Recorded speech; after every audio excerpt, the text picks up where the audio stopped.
Hey guys, welcome to my Sodhi Fun Learn. आज ଆମେ ଶିଖିବା 6ଟା birds name.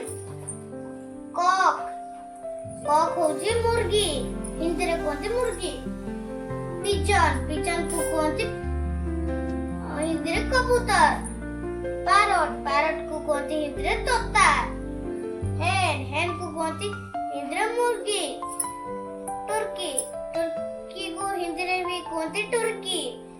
कैनरी हिंदी रे भी कहते कैनरी. कैनरी होजी ओडे बाडर ना आ मोर सबुठ favourite होजी parrot.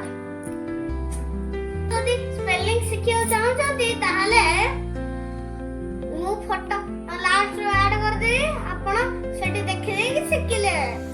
I love you मिट्टू. जदि ये वीडियो पसंद आसला प्लीज लाइक